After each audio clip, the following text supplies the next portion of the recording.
जो mental math class 10th और इस सीरीज में हम करें चैप्टर नंबर 5 अर्थमेटिक प्रोग्रेशन। मैं हूं हरी सर, आप सभी बच्चे देख रहे हैं आपका अपना यूट्यूब चैनल चलो कदम बढ़ाए। और जिन बच्चों के पास हिंदी में मेंटल मैथ है या हिंदी मीडियम में पढ़ते हैं उनके लिए अलग से चैनल है जिसका नाम है मैथ्स विद हरी सर। आइए करना शुरू करते हैं क्वेश्चन नंबर 36। तो बच्चों, अगर आप क्लास 10th की अन्य वीडियो देखना चाहते हैं तो आई बटन पर भी क्लिक करके आप देख सकते हैं। देखो क्या कहता है question 36। If sum of M term of an AP is the same as the sum of its N term. कहने का मतलब ये है कि एम टर्म का सम और एन टर्म का जो सम है दोनों आपस में सेम है यानी इक्वल हैं। Then find the sum of its M plus N term. ठीक है, एम प्लस एन टर्म का सम हमें फाइंड आउट करना है। अब बच्चों ये क्वेश्चन जो है ना ये काफ़ी एक्सप्लेन करने वाला है। आइए मैं आपको कराता हूँ इस क्वेश्चन को। और मेंटल मैथ में पता नहीं कैसे दे दिया।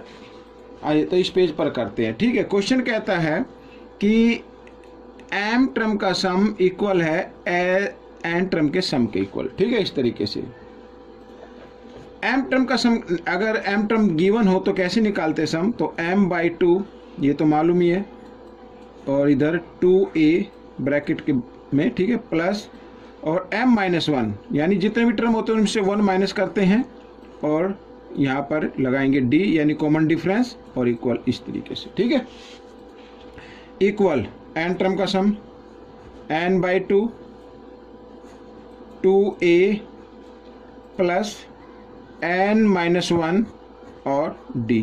ठीक है, इस तरीके से निकालना होता है। अब क्योंकि हमारे पास 2 टर्म आ गए, किधर है किधर है, दोनों को 2 से डिवाइड करना है। सेम नंबर से डिवाइड करते हैं जब, तो हम उनको हटा देते हैं। ठीक है, थोड़ा इजी हो जाएगा आपके लिए। अब देखो अब क्या करना है, m को मल्टीप्लाई कर दीजिए m से। ठीक है, इस ब्रैकेट को मल्टीप्लाई कर दीजिए। पहले 2 को करते हैं मल्टीप्लाई, तो 2am हो जाएगा। मैं इधर लिख लेता, 2am हो गया बच्चों, प्लस अब m को इस ब्रैकेट के साथ मल्टीप्लाई करना है और साथ ही देख रहे हैं d भी मल्टीप्लाई की फॉर्म में है, तो क्यों ना हम md को ही मल्टीप्लाई कर दें। तो आइए करते हैं। तो m स्क्वायर d और माइनस md यही तो होगा। ठीक है, इक्वल इसी प्रकार इधर भी मल्टीप्लाई कर दें, 2an प्लस और nd को ब्रैकेट के साथ मल्टीप्लाई करेंगे, n स्क्वायर d और माइनस nd इस तरीके से। ठीक है, ये हो गया। अब क्या करना है, अब आपको करना है, आप ये जो टर्म है ना सबको इक्वल के साइन से इधर ले आओ। ठीक है, आइए तो 2am plus m square d minus md और इधर ये प्लस है, इधर आकर ये माइनस हो जाए 2an और ये भी माइनस हो जाएगा n स्क्वायर d और इधर हो जाए प्लस का nd इक्वल 0। ठीक है, अब क्या करना है, अब ये टर्म ले लीजिए आप, ये वाले, इसमें 2a दोनों में कॉमन है तो कॉमन निकाल लेते हैं। बाकी क्या बचा, m और माइनस n। ठीक है, m माइनस n ये बच गया। ठीक है, ये तो निकल गया कॉमन। अब बाकी जो टर्म बचे हैं इसमें हम देख रहे हैं कि d कॉमन है। d क्या है, कॉमन है। तो हम क्या करेंगे, ये प्लस का साइन लगाओ, पहले ये d को कॉमन निकाल लेते हैं पहले। ठीक है, बाद में निकाल लेंगे कॉमन। तो यहाँ पे क्या रह गया, ब्रैकेट डालता हूँ मैं, m square minus m minus n ये रह गया, माइनस n स्क्वायर रह गया और प्लस n रह गया, यही तो रहा, और ये इधर आ गया d। ठीक है, इस तरीके से। अब क्या करना है, अब क्या करना है, अब देखो आपको 1 मिनट में चेक करता हूँ। m स्क्वायर और m इसमें, अच्छा ये तो निकल चुका ना बाहर बेटो, ये तो बच्चों निकल चुका, ये गलती से लिखा गया, इसको इग्नोर कर दे। ठीक है, ये है ये वाला। अब देखो क्या करना है, इसको लिखो 2a और m माइनस n प्लस, अब देखो m square minus n square, इनको लिख लीजिए आप, m square minus n square और ये माइनस m प्लस n। इधर ये डी, ठीक है, और इक्वल जीरो जरूर लगाते चले। अब देखो क्या करना है, 2am माइनस एन, ठीक है, प्लस अब ए स्क्वायर माइनस बी स्क्वायर के फॉर्मूले पर रख दीजिए इस नंबर को। ए स्क्वायर माइनस बी स्क्वायर क्या होता है, ए माइनस बी और ए प्लस बी, इस तरीके से, और ये माइनस, ठीक है, यहाँ पर। और इसमें भी क्या करते हैं, इसको भी ब्रैकेट में डाल लेते हैं, तो माइनस का साइन अगर मैं बाहर निकालूं तो m प्लस का हो जाएगा और फिर n माइनस का हो जाएगा, इस तरीके से ये, ठीक है, इक्वल 0। समझ में आ गया, इस तरीके से यहाँ पर। अब क्या करना है, अब देखो m माइनस 1, ये हमारे पास 2 टर्म है ब्रैकेट में, ये तो m माइनस n और इधर भी m माइनस n, तो इनको कॉमन, ये कॉमन नंबर है, इनको हम बाहर निकाल लेते हैं, ठीक है। आइए देखो 2am माइनस n प्लस, और ये मैंने बाहर निकाल लिया इधर m माइनस n, ये मैंने ब्रैकेट डाल दिया इधर, ठीक है, इस तरीके से। तो क्या हो रहा है, इधर m प्लस n रह गया माइनस, और इधर क्या रहा, 1 मानेंगे, और ये ब्रैकेट से बाहर में d लिख देता हूँ, ठीक है, इस तरीके से, और इधर इक्वल ये 0, इस तरीके से कर लेना। अब क्या करना है, अब देखो एक तो टर्म ये है और एक ये है, इन दोनों में कॉमन क्या है, m माइनस n, तो m माइनस n ये बाहर निकल गया, ब्रैकेट डालेंगे तो इधर रह गया 2a, ये प्लस का साइन, और इधर ये रह गया m प्लस n माइनस 1, ठीक है, और ये d इक्वल 0, इस तरीके से हो गया। अब देखो m माइनस n इधर मल्टीप्लाई की फॉर्म में, इधर आकर ये डिवाइड की फॉर्म में आ जाएगा, और जब डिवाइड करेंगे तो 0 ही आएगा, तो इसलिए हम इसको लिख सकते हैं 2a plus bracket m plus n minus 1 और ये d इज इक्वल टू 0, ठीक है। ये हमारी इक्वेशन मान लीजिए फर्स्ट हो गई।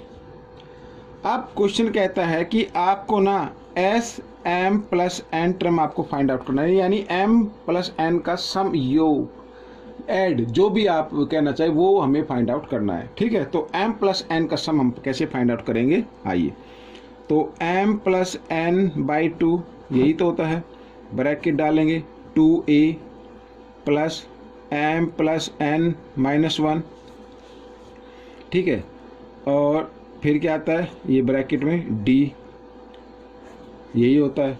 ऐसे ही तो निकालते हैं भाई, किसी भी टर्म का सम अगर हमें फाइंड आउट करना, तो n बाई 2, ठीक है, 2a और प्लस, तो यहाँ पे n माइनस 1 होता है, n माइनस 1 और d होता है, तो n हमारा क्या है, n हमारा है m प्लस n, ये तो उस फॉर्म में मैंने लिख दिया है। अब फ्रॉम 1 से देखिए, यहाँ पर मैं लिख देता हूँ फ्रॉम 1 से देखिए, तो 2a प्लस m प्लस ये ब्रैकेट में ये सेम नंबर है, और ये इक्वल किसके, 0 के, तो हम इसकी जगह 0 लिख सकते हैं, तो m plus n by 2 into 0 लिख सकते हैं ना, क्योंकि ब्रैकेट और इस नंबर के बीच में कोई निशान साइन नहीं है, तो मैंने मल्टीप्लाई लगा दिया, तो m प्लस n बाई 2 को 0 से मल्टीप्लाई करते तो 0 आता है, तो this is the answer of this question, ठीक है। आइए करते हैं नेक्स्ट क्वेश्चन। क्वेश्चन नंबर 36 हम कर चुके हैं, और क्वेश्चन नंबर 37 अब हम करने वाले हैं, ये रहा आपकी स्क्रीन पर, बहुत ही इजी है, ठीक है। फाइंड द सम, ये जो क्वेश्चन नंबर 36 था ना, ये मेंटल मैथ के लायक नहीं था, ये मैथ में होना चाहिए था, या जब आपके फाइनल एग्जाम होते तब आता है ये, क्योंकि इसकी कोई शॉर्ट ट्रिक नहीं है। अब देखो फाइंड द सम ऑफ, यहाँ पर ये नंबर कुछ गिवन है, इनका सम हमें फाइंड आउट करना 100 टर्म तक, 100 टर्म, यानी 1 2 3 4 5 6 ऐसे 100 टर्म है, 100 टर्म तक का आपको सम फाइंड आउट करना है। लेकिन अब हम इसको थोड़ा सा इजी बना लेते हैं, क्या कर लेते हैं हम, ये 2 टर्म ले लेते हैं, इस तरीके से 2 टर्म लेंगे तो यहाँ पर फिर 50 टर्म हो जाएंगे, ठीक है। भाई एक पेयर बन गया, एक ही हो गया तो 50 हो गए ना, फिर तो अब अगर नहीं लेते तो 100 हो गए, अगर 2 लेते तो फिर 50, तो कहने का मतलब है 50 टर्म का हमें सम फाइंड आउट करना है, ठीक है। आइए, तो सबसे पहले हम ये देख लेते हैं, ये हमने टर्म लिया है, तो -6 और +1 कितना होता है, -5 होता है, ये हो गया, इधर भी क्या होगा, -5 हो गया, इधर भी क्या होगा, -8 हो गया, ओ 8 में से 3 -5 हो गया, इस तरीके से। और टोटल टर्म कितने, 50 टर्म है। 50 टर्म का हमें सम फाइंड आउट करना है। तो फर्स्ट टर्म तो आपके सामने, डी इसमें क्या रहेगा, डी इसमें क्या रहेगा, डी इसमें 0 रहेगा भाई। सेकंड टर्म में से, ये सेकंड टर्म हो गया, इसमें से फर्स्ट टर्म ये होगा। इसमें से अगर इसको माइनस करेंगे, माइनस करने के लिए माइनस का साइन लगाना पड़ेगा, तो -5 और minus minus +5, minus plus minus 0 आ गया ना, तो 0 रहेगा। आइए सम फाइंड आउट करते हैं 50 टर्म का। तो 50/2, ठीक है, 2a, a क्या है, -5 है, और इधर प्लस n-1, n क्या है 50, तो 50 - 1, और d क्या है 0। तो कहने का मतलब ये तो आपका हट जाएगा, क्योंकि ये 0 से मल्टीप्लाई है, तो ये तो हटा दो बिल्कुल ही। हम इसको लेके चलते हैं। तो 2 से इसको डिवाइड किया तो यहाँ पे आ गया 25, ठीक है, 25 आ गया। अब 25 × 5 2 जा 10, -10, 25 को 10 से मल्टीप्लाई किया 250 आ गया, लेकिन माइनस का आ गया बच्चों। This is the answer of this question. आइए करते हैं क्वेश्चन नंबर 38। क्वेश्चन नंबर 38 कहता है, देखो, which term of the AP given है, will be the first negative term, ठीक है, फर्स्ट नेगेटिव नंबर या टर्म कौन सा होगा। अब देखो बच्चों, ये फर्स्ट टर्म है और डिक्रीजिंग ऑर्डर में है, तो नेगेटिव नंबर आएगा, 0 आएगा। फिर अब उसके बाद 0 तो नेगेटिव नंबर नहीं होता ना, पॉजिटिव नंबर होता, 0 तो 0 होता है। अब जितना इसमें डिफरेंस है वो नंबर आएगा 0 के बाद, यानी -4। अब ये लास्ट टर्म है -4। अगर हम ये एपी बनाएं तो 48, इधर ये 44, इस तरीके से जाके 0 आएगा पहले, तो 0 तो नहीं है ना नेगेटिव नंबर। और क्योंकि इसमें डिफरेंस कितने का, 4 का डिफरेंस है। कितने का डिफरेंस है, 4 का, सॉरी कितना, 50, हाँ 4 का डिफरेंस है। तो 4 का डिफरेंस है, तो इसका मतलब जो हमारा फर्स्ट टर्म होगा ये -4 होगा, यानी -4 तक हमें टर्म फाइंड आउट करने हैं। कितने, मान लीजिए n टर्म है, मान लीजिए लेट कर लेते हैं n टर्म है, ठीक है। तो n टर्म फाइंड आउट करने के लिए क्या करते हैं, ए फॉर्मूला a + n-1 और d, इसी से निकालते हैं, बट गिवन कितना, -4, ये इक्वल रखना है आपको। a क्या है 52 प्लस n तो हमें फाइंड आउट करना है -1, d क्या है, आप क्योंकि डिक्रीजिंग ऑर्डर में तो -4 आएगा, इक्वल -4, ठीक है। 52 इधर प्लस में, इधर आकर ये माइनस में हो जाएगा, n-1 इसको मैं रख लेता हूँ, तो -4 और -52, तो कितना हो गया बच्चों, -56 हो गया ना, -56। अच्छा, -4 इधर मल्टीप्लाई में है, इधर आकर ये डिवाइड में आ जाएगा, तो माइनस के साइन समेत आप इसको लिख लीजिए इस तरीके, माइनस से माइनस का साइन काट देते हैं, या इधर से इधर भी आप काट सकते हैं, ठीक है। तो 4 से अगर इसको हम करते हैं तो 4 1 जा 4, 4 4 जा 16, तो 14 आ गया।